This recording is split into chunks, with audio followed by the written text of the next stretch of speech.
This channel does not promote any violent, harmful, or illegal activities. All content provided by this channel is meant for an educational purpose only. এই মুহূর্তে দাঁড়িয়ে যে খবরের দিকে আমাদের নজর রাখতে হচ্ছে, মুখ্যমন্ত্রী মমতা বন্দ্যোপাধ্যায় তিনি হুঁশিয়ারি দিয়েছিলেন, আপনাদের নিশ্চয়ই মনে আছে, কিন্তু তারপরেও হেলদোল কোথায় মালদা পুলিশের?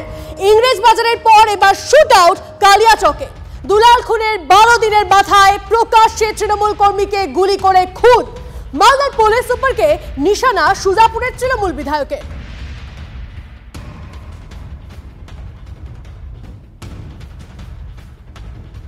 ডিএমরা শুনতে পাচ্ছেন? মালদার ডিএম আপনার ওখানে তো আজকে আমার একজন পুরো সহকর্মীকে মার্ডার হয়ে গেল এসপির অপদার্থতার জন্য। তার সিকিউরিটিও আগে তুলে নেওয়া হয়েছিল। আমি পার্সোনালি চিনতাম, আগেও সে অনেকবার অ্যাটাক করেছে, সে ইলেক্টেড জনপ্রতিনিধিও ছিল। এটা খুব দুর্ভাগ্য আমাদের।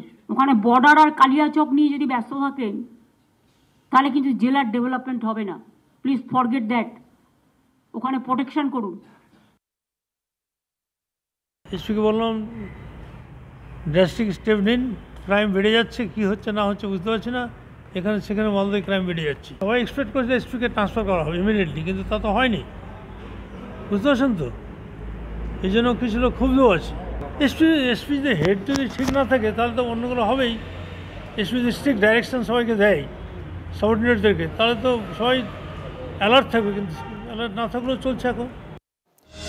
আসলে এই নিয়ে একটু কথা বলি। আমাদের সহকর্মী সিজার মন্ডল রয়েছেন আমাদের সঙ্গে নিউজ রুম থেকে। সিজার, বারবার করে এই পুলিশের যে আইন শৃঙ্খলা ব্যবস্থা তা নিয়ে প্রশ্ন ওঠে, পুলিশের ভূমিকা নিয়ে প্রশ্ন ওঠে। মমতা বন্দ্যোপাধ্যায় তিনি বলেছিলেন এসপির অপদার্থতা, সেই বিষয়টাকে নিশানা করেছিলেন। তারপরে 12 দিন পর যখন কাটলো তখন ফের একই ধরনের ঘটনা সেখানে ঘটছে, প্রকাশ্যে দিবালোকে গুলি চলছে। কেন এই পরিস্থিতি? দেখো, মালদা জেলার গত কয়েক বছরের যদি এই অপরাধের মানচিত্র বা অপরাধের গ্রাফ দেখা যায় তাহলে একটা বিষয় খুব স্পষ্ট, সেখানে তৃণমূল বা শাসক দলের গোষ্ঠী কোন্দল কিন্তু বারে বারে দেখা গেছে এবং সেটা রীতিমতো হিংসাশ্রয়ী হয়েছে। কদিন আগে আমরা দেখলাম দুলাল সরকারের মৃত্যু এবং দুলাল সরকার খুনের পেছনে আমরা দেখলাম শাসক দলেরই এক নেতার হাত রয়েছে। আজকের যে ঘটনা সেখানেও শাসক দলের কোন্দল, এবং এখানে দাঁড়িয়েই এসপির বিরুদ্ধে যে অভিযোগ মুখ্যমন্ত্রী নিজে তুলেছেন এবং এসপিকে ভৎসনা করেছেন, সেটা মাথায় রেখেই বলা যায় যে এখানে পুলিশ গোটা বিষয়টা আগে থেকেই জানতো। কারণ গত 6 তারিখও এই একই যার বিরুদ্ধে অভিযোগ, খুনের অভিযোগ, তার বিরুদ্ধে বোমাবাজির অভিযোগ উঠেছিল। গোষ্ঠী কোন্দলকে কেন্দ্র করে যে এরকম একটা ঘটনা ঘটতে পারে সেই আশঙ্কা যথেষ্ট পরিমাণে ছিল। মুখ্যমন্ত্রী নিজে নবান্ন থেকে নির্দেশ দিয়েছিলেন প্রত্যেক জেলার এসপি এবং কমিশনারদের যে সিকিউরিটি অডিট করতে, অর্থাৎ এই ধরনের ঘটনা বা হামলা কাদের ওপর হতে পারে সেই পর্যালোচনা করতে, কিন্তু তারপরেও হলো। কিন্তু এখানে দাঁড়িয়ে এসপি বদল করলেই কি একমাত্র সমস্যার সমাধান হবে? এটা কিন্তু পুলিশের মধ্যেই এই প্রশ্নটা উঠছে। শীর্ষ পুলিশ কর্তাদের একটা অংশ মনে করছেন শাসক দলের গোষ্ঠী কোন্দল থামাতে গিয়েই যদি পুলিশকে এত বেশি মগ্ন হয়ে থাকতে হয়, পুলিশকে এত বেশি ম্যান পাওয়ার দিতে হয়, তাহলে সামগ্রিক আইন শৃঙ্খলা কোথায় যাবে? এমনিতেই মালদা এমন একটি ভৌগোলিক অবস্থান যেখানে আন্তর্জাতিক সীমান্ত রয়েছে, যেখানে দুষ্কৃতীদের মারাত্মক আনাগোনা রয়েছে, পাচার একটা বড় সমস্যা, অন্যদিকে ঝাড়খণ্ড সীমানা রয়েছে, সেখানেও দুষ্কৃতীদের আনাগোনা রয়েছে এবং অপরাধ প্রবণ একটি জেলা। একটা বিষয় দেখো, যেখানে শাসক নেতারা তারাই খুন হচ্ছেন, যারা দলের কর্মী তারাই যদি খুন হয়, তারাই যদি টার্গেটেড হয়, তাহলে সাধারণ মানুষ তাদের নিরাপত্তা কোথায়? দেখো, একদমই সেই জায়গা থেকে আইন শৃঙ্খলার যদি সামগ্রিক আইন শৃঙ্খলা অবশ্যই পুলিশের দায়িত্ব, এবং সেখানে দেখা যাচ্ছে সেখানে শাসক দলের গোষ্ঠী কোন্দল নিয়েই এত বেশি পুলিশ ব্যস্ত থাকছে, যেখানে সামগ্রিকভাবে আইন শৃঙ্খলার অবনতি ঘটছে, এবং সেই জায়গা থেকেই পুলিশ তার ভূমিকা এড়াতে পারে না, এটাও ঠিক। আবার শীর্ষ পুলিশ কর্তাদের একটা বড় অংশ মনে করছেন এসপি বদল করলে এই সমস্যার সমাধান হবে না, যতক্ষণ না শাসক দলের অন্দরে নিয়ন্ত্রণ তৈরি হচ্ছে, শাসক দলের অন্দরে তাদের যে নেতারা রয়েছেন তারা তাদের কর্মীদের নিয়ন্ত্রণ করতে পারছেন, ততক্ষণ আইন শৃঙ্খলা পরিস্থিতি খালি পুলিশিং দিয়ে সম্ভব নয়। কারণ অনেক ক্ষেত্রেই দেখা যাচ্ছে যে শাসক দলের নেতাদের গোষ্ঠী কোন্দলের ফলে পুলিশও অনেক ক্ষেত্রে নিষ্ক্রিয় থাকতে বাধ্য হচ্ছে, বা যে সক্রিয়তা দরকার সেই সক্রিয়তা তারা দেখাতে পারছেন না। কিন্তু তাতে তো ভোগান্তির শিকার হতে পারে সাধারণ মানুষ। কারণ আজকে যে ঘটনা ঘটেছে সেটা তো প্রকাশ্যে হয়েছে, রাস্তার উপর হচ্ছে এবং ভিড়ে ঠাসা একটা রাস্তায়, যেখানে একটা রাস্তার শিলান্যাস ছিল, সেরকম একটা পরিস্থিতি জনপ্রতিনিধিদের গুলি চললো, এটা তো সাধারণ মানুষের গায়ে গিয়েও সেই গুলি লাগতে পারতো সিজার। একদমই সেটা হতে পারতো, এবং সেখানেই কিন্তু পুলিশের যে ব্যর্থতা বা পুলিশের ভূমিকা বারবার চোখে পড়ছে। তার কারণ এরকম একটা জায়গায় যখন এই ধরনের নেতারা শিলান্যাস করছেন, সেখানে এটা স্পষ্ট যে সেখানে একটা ভিড়ে ঠাসা এলাকা, তার মধ্যে 24-25 জন দুষ্কৃতী এলো, যারা আততায়ীরা তাদের পরিচয় গোপন করার চেষ্টা করলো না, দিনের আলোয় ভিড়ে ঠাসা রাস্তায় তারা পরপর গুলি চালালো, অথচ পুলিশের কাছে কোনো ধরনের ইনফরমেশন ছিল না বা পুলিশ এটা আশঙ্কা করেনি, এটা ধরে নেওয়া যায় না। এবং সেখান থেকেই কিন্তু পুলিশের ভূমিকা নিয়ে প্রশ্নটা উঠছে। বারবার প্রমাণ হচ্ছে ইন্টেলিজেন্সে কোথাও একটা ফেইলিওর রয়েছে, সেই বিষয়টাই বারবার করে উঠে আসছে। এবং এর আগে মুখ্যমন্ত্রী মমতা বন্দ্যোপাধ্যায় যে বিষয়টা বলেছিলেন, দুলাল সরকার খুনের পর তিনি এই পুলিশের ভূমিকা নিয়ে প্রশ্ন তুলেছিলেন, অপদার্থতার কথা বলেছিলেন পুলিশের। শুনুন আরো একবার। ডিএমরা শুনতে পাচ্ছেন? মালদার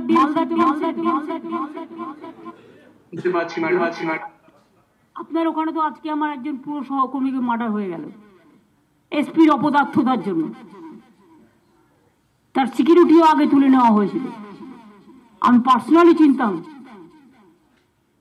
আগেও সে অনেকবার অ্যাটাক করেছে, সে ইলেক্টেড জনপ্রতিনিধিও ছিল। এটা খুব দুর্ভাগ্য আমাদের। ওখানে বর্ডার আর কালিয়াচক নিয়ে যদি ব্যস্ত থাকেন তাহলে কিন্তু জেলার ডেভেলপমেন্ট হবে না। Please forget that. ওখানে প্রোটেকশন করুন।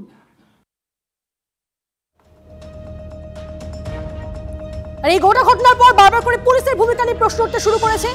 আর এই নিয়ে প্রাক্তন পুলিশ কর্তারা তারা কি বলছেন শুনুন।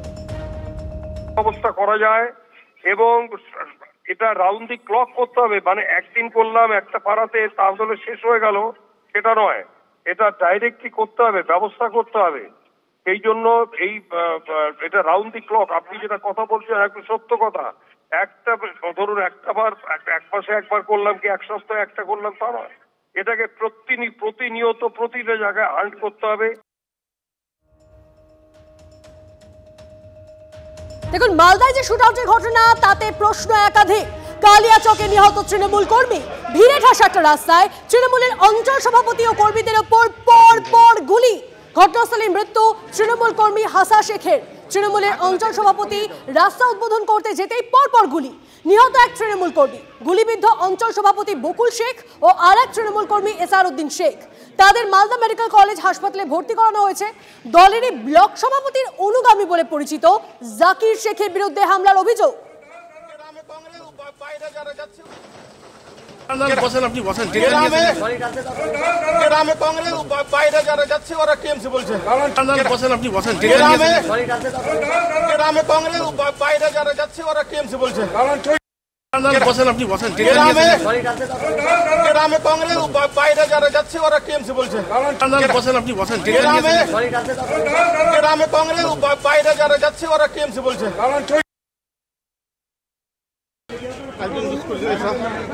কাজে বাধা দিচ্ছে কংগ্রেস,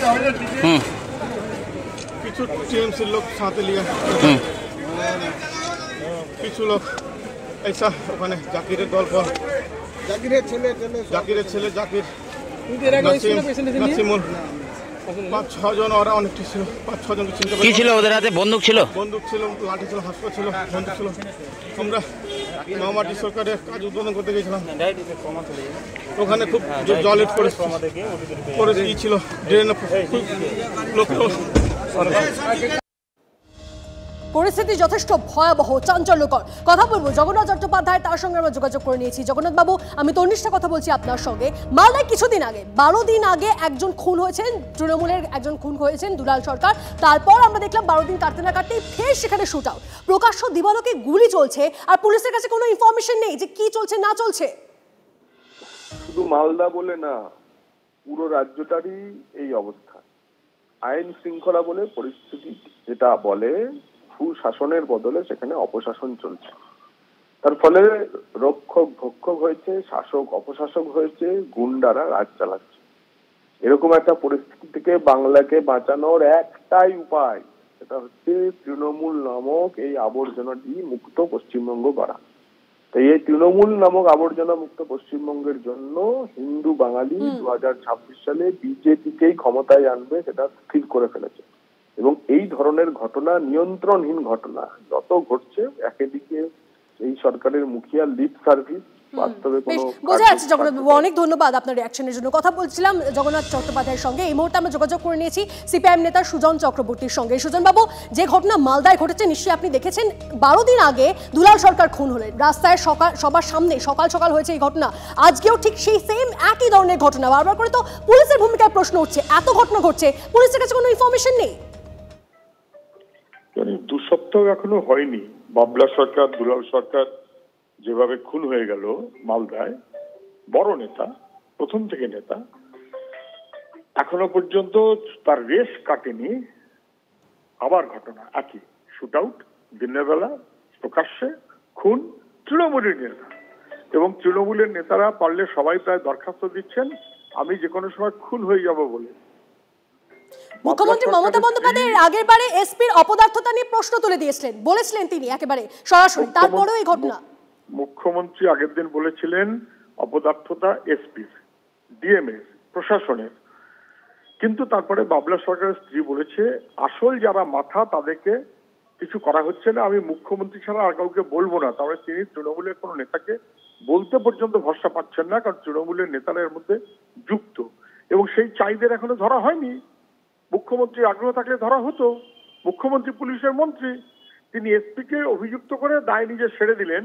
কিন্তু যেহেতু সেই মূল চাইগুলো রয়ে গেছে, আবার খুন, মুখ্যমন্ত্রীকে তো উত্তর দিতে হবে। আমি তো আবারও বলছি, পার্ট টাইম মুখ্যমন্ত্রী, মানে মুখ্যমন্ত্রী ফুল টাইম হতে পারেন, কিন্তু পার্ট টাইম পুলিশ মন্ত্রী। তিনি হাসপাতাল দেখবেন, ফেল। তিনি জমি দেখবেন, ফেল। তিনি সংখ্যালঘু ইস্যু দেখবেন, ফেল। তিনি হিটকোর নতুন করে চেয়ারম্যান হবেন, পরের পর ফেল। তিনি পুলিশের মন্ত্রী পার্ট টাইম, পুলিশের ডিজিও part time. Part time DG দিয়ে আর ইত্যাদি ইত্যাদি করে মুখ্যমন্ত্রীর পারপাস সার্ভ হতে পারে, কিন্তু মানুষের নিরাপত্তা বিঘ্নিত হয়। তৃণমূলের নেতা আবারও খুন হয়েছে মালদায়, উত্তর মুখ্যমন্ত্রী দেবেন। অনেক ধন্যবাদ আমাদের সঙ্গে কথা বলার জন্য। কথা বলছিলাম সিপিএম নেতা সুজন চক্রবর্তীর সঙ্গে।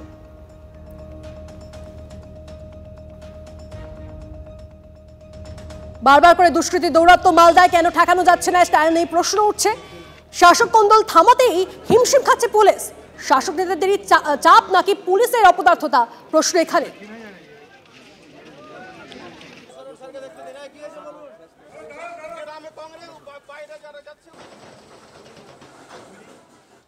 আর এই যে গোটা ঘটনা ঘটলো, তাতে একজনের নাম ঘুরে ফিরে আসছিল, তার নাম হচ্ছে জাকির শেখ।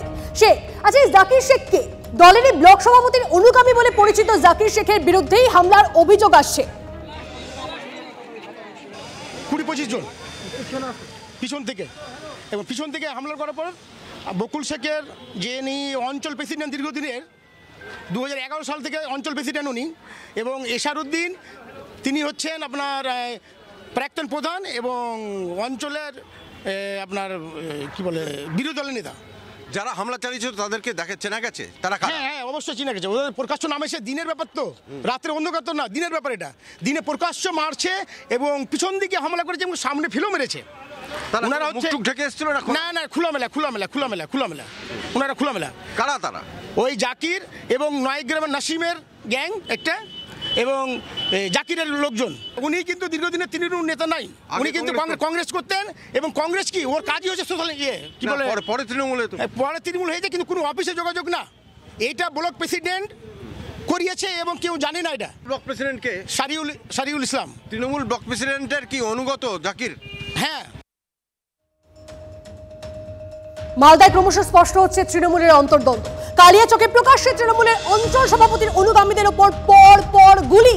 অভিযোগ দলেরই ব্লক সভাপতির অনুগামী জাকির শেখের বিরুদ্ধে। বারবার করে প্রশ্ন উঠছে, তাহলে এই জাকির শেখকে? তিনি আগে কংগ্রেস করতেন। 2024 সালে কালিয়াচক 1-এর ব্লক সভাপতির হাত ধরে তৃণমূলে যোগ দেন। এই জাকিরের বিরুদ্ধে খুন, অপহরণের অভিযোগ। শুধু তাই নয়, যে ব্লক সভাপতির হাত ধরে জাকিরের তৃণমূল যোগের কথা বলা হচ্ছে, তার বিরুদ্ধে রয়েছে ভুরি অভিযোগ। সম্প্রতি কালিয়াচকে বোমাবাজিতে আহত হন কয়েকজন শিশু। অভিযোগ, সেই বোমাবাজিতে মদত কালিয়াচক 1-এর ব্লক সভাপতির।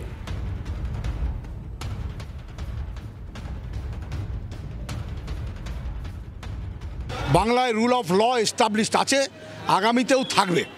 এখানে কংগ্রেস, সিপিএম এবং বিজেপির যে গাঠবন্ধন, এরা এই বাংলাকে অশান্ত করবার জন্য একটা রাজনৈতিক চক্রান্ত করছে। আব্দুল গনি ওখানকার বিধায়ক, তিনিও গোষ্ঠী কোন্দলের কথা বলছেন। জেলা তৃণমূলের সহসভাপতি সংখ্যালঘু সেলের, তিনিও বলছেন এই কথা, বিস্ফোরক অভিযোগ। আমি দলের মুখপাত্র হিসাবে দলের স্ট্যান্ড পয়েন্ট ছাড়া কোনো কথা বলতে পারি না, এবং মাটিতে যা হচ্ছে তার বাইরে কথা বলতে পারি না। এখানে কোনো গোষ্ঠী কোন্দল নেই, কোনো গোষ্ঠী কোন্দলের এখানে কোনো ব্যাপার নেই। দেখুন, গোষ্ঠী কোন্দল একেবারে নেই, এই ধরনের কোনো তো বলা যাবে না। এত বড় দল, এত বড় বাংলা, সেখানে যদি কেউ কারোর বিরুদ্ধে হয়ে যায় সেটা হতে পারে, কিন্তু গোষ্ঠী কোন্দলের জন্য আপনি যেটা বলছেন ভয়াবহ খুন হচ্ছে, এই ধরনের কোনো কথা। মালদায় পরপর গুলি, নেতাকর্মী খুন, দলের কোন্দল নিয়ে এবার মুখ খুলছেন কারা? দলের নেতারাই। মালদায় অঞ্চল সভাপতির উপর হামলা ও কর্মী খুনে দলের দ্বন্দ্ব আরো স্পষ্ট, কারণ এবার গোষ্ঠী কোন্দলের দিকে আঙুল তুললেন খোদ দলের বিধায়কই। তৃণমূল নেতা জাকিরের লোকজনই ঘটনা ঘটিয়েছে দাবি সুজাপুরের তৃণমূল বিধায়ক আব্দুল গনির। পঞ্চায়েতের একটা সিট দখলের জন্য গন্ডগোল বলে দাবি বিধায়কের। মালদার পুলিশ সুপারের ভূমিকা নিয়েও প্রশ্ন তৃণমূল এমএলএ। এটা তো গ্রুপিজম হচ্ছে না তৃণমূলের মধ্যে? তৃণমূলের যে গ্রুপটা without knowledge or consent of the block president existing, ওরা একটা লোকের ইনস্ট্যান্স ওরা তৃণমূলে জয়েন করেছে recently, even in my absence.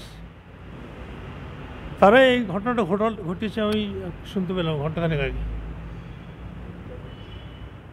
অর্থাৎ জাকিরা গ্রুপ বকুলকে গুলি করেছে, বকুলের ভাইকে হাঁসো দিয়ে কুপিয়েছে, আরও কিছু কিছু ঘটনা ঘটিয়েছে। জাকির জয়েন করেনি, জাকির বোধহয় আগে থেকে তৃণমূলে ছিল, কিন্তু জাকিরকে সামনে রেখে ওরা সব এসছে। আপনি জানতেন না যে এরা জয়েন করছে? আমাকে জানায়নি সেভাবে যেদিন ওরা করেছে।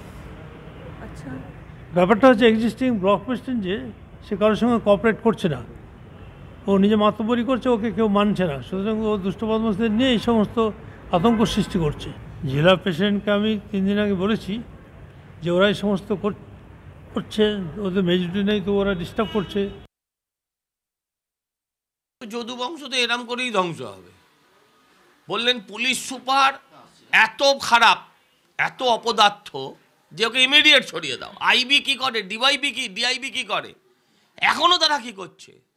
আজকে মাত্র 11-12 দিন আগে ওখানে ওরকম একটা মৃত্যু হলো, কিন্তু গুলি বন্ধ হলো না, কারণ তৃণমূলের খাওয়া বন্ধ হয়নি। তৃণমূল থাকলে তৃণমূলীরাই মরবে তৃণমূলের গুলিতে, এটাই রুল।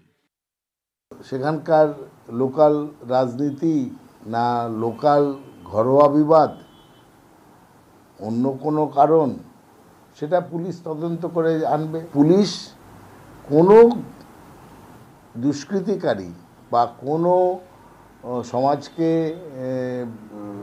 ব্যাঘাত করে, শান্তির বিঘ্নিত করে, এমন কোনো ঘটনাকে বরদাস্ত করবে না। জিরো টলারেন্স, তারা দ্রুততার সঙ্গে ব্যবস্থা নেবে।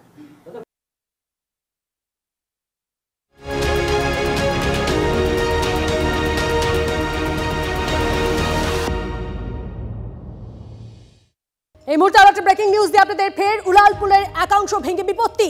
এবার ডানকুনি টোল প্লাজা সংলগ্ন এলাকায় ভেঙে পড়ল নির্মীয়মান উড়ালপুলের একটি অংশ, এমনটা তথ্য পাওয়া যাচ্ছে, এবং এই ঘটনায় আহত এক কর্মী। দুর্গাপুর জাতীয় সড়কের উপর নির্মীয়মান উড়ালপুলটি ভেঙে পড়ে বলে খবর পাওয়া যাচ্ছে। শ্রমিকের উপর ভেঙে পড়ল গার্ডওয়াল, যে ছবি আপনারা দেখছেন। ফের উড়ালপুলের একাংশ ভেঙে বিপত্তি। কিছু নেই, এসব পুরো কন্ট্রাক্টর পুরো সব টাকা পয়সা সব খেয়ে এলেছে। কাজ তো হচ্ছে, একটা সিস্টেম বলে কোনো কাজ হচ্ছে না। আমি বলছি ব্রিজ হোক, সবার ভালোর জন্য হোক।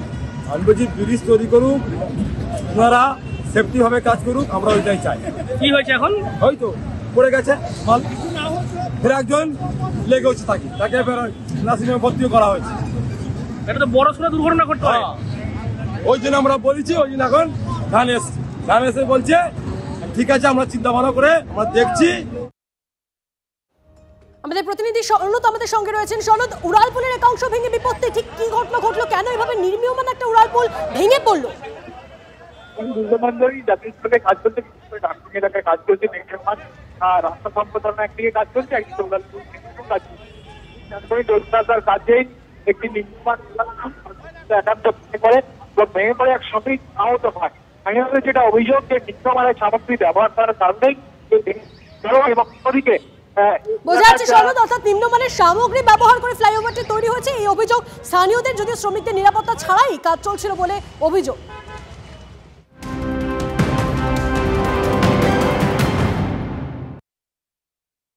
খবরে আসি, 20 জানুয়ারি চিন্ময় প্রভুর বাংলাদেশ হাইকোর্টে জামিনের আবেদনের শুনানির সম্ভাবনা। বাংলাদেশে বিনা বিচারে 1.5 মাসের বেশি জেলবন্দি সন্ন্যাসী। বছরের শুরুতেই চট্টগ্রাম নগর দায়রা আদালতে চিন্ময় প্রভুর জামিনের আর্জি খারিজ হয়ে যায়। চ্যালেঞ্জ জানিয়ে বাংলাদেশ হাইকোর্টে যান তার আইনজীবীরা। 20 তারিখ সেই মামলারই শুনানির সম্ভাবনা। খবর ইসকন সূত্রে। এবার কি তাহলে জামিন পাবেন সন্ন্যাসী? সব নজর থাকবে বাংলাদেশ হাইকোর্টে। ফাইনালি চিন্ময় কৃষ্ণ প্রভু তারিখ পেয়েছেন হাইকোর্টে। সোমবার 20 জানুয়ারি 2025 ওনার মামলা লিস্টে রয়েছে 317 নম্বর আইটেম। আমরা জানি কি লোয়ার কোর্ট রিফিউজ করেছিল জামিন দেওয়ার জন্য ওনাকে, সেই জন্য ওনার আইনজীবীরা হাইকোর্টে ওরা আপিল করেছিল। আমরা এটাই আশা করি কি হাইকোর্ট ওনাকে ন্যায় প্রদান করবে। চিন্ময় কৃষ্ণ প্রভু প্রায় 50 দিন হতে চলেছে উনি জেলের মধ্যে রয়েছেন। সবাই চিন্তিত ওনার স্বাস্থ্য নিয়ে।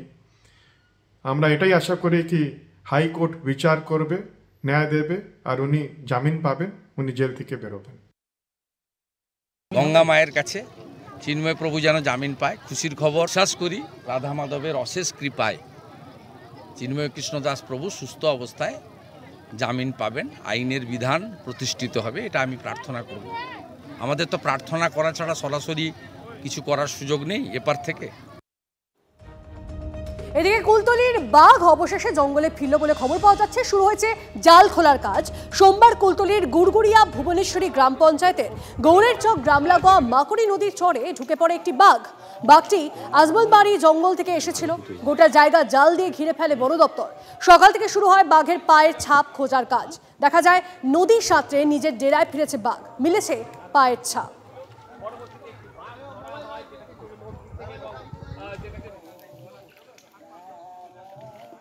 বাঘ ফিরেছে বাঘের জঙ্গলে, আর সেই বাঘকে তন্ন তন্ন খুঁজতে গিয়ে রীতিমতো নাজেহাল অবস্থা কুইক রেসপন্স টিমের সদস্যদের। সকাল থেকে একেবারে বলা যেতে পারে মাগড়ি নদীর যে চর, যে চরে গতকাল বাঘটি ঢুকে পড়েছিল আজমলবাড়ি 1 নম্বর জঙ্গল থেকে, সেই বাঘের সুলুক সন্ধান পেতেই এই রকমভাবে এই যে সদস্যরা যারা বনকর্মীদের সঙ্গে কাঁধে কাজ মিলিয়ে নোনা জলে কাদার সঙ্গে তারা কিন্তু এইভাবে অনুসন্ধানে কাজ করেছে, করে এই মুহূর্তে তারা উপরে উঠে এসেছে এবং তারা নিশ্চিত হয়েছে যে বাঘ আবারও ফিরে গিয়েছে আজমলবাড়ি 1 নম্বর জঙ্গলে। স্বাভাবিকভাবেই এখন তাদের কাজ এই যে জাল ঘেরার এবং থেকে শুরু করে সমস্ত যে কাজকর্ম তারা এখানে করেছিল সেই জালগুলোকে আবার খুলে নিয়ে আবার অন্য গন্তব্যে যাওয়া। কুলতলি থেকে অভিজ্ঞান নস্কর, TV9 বাংলা। বাঘ নেই, বাঘ সে তার নিজের জঙ্গলে চলে গেছে। আচ্ছা, চলে গেছে, আমরা খুঁজে দেখলাম। এবারে জাল টাল তুলে নিয়ে গিয়ে অন্য জায়গায় যাব, সেইখানে খবর এসছে, সেইখানে যাব। জঙ্গলে খুঁজে খুঁজে দেখেছি, পারপর ধরে ধরে ধরেছি, দেখি ওখান থেকে খেয়ে চলে গেছে ওই পারে।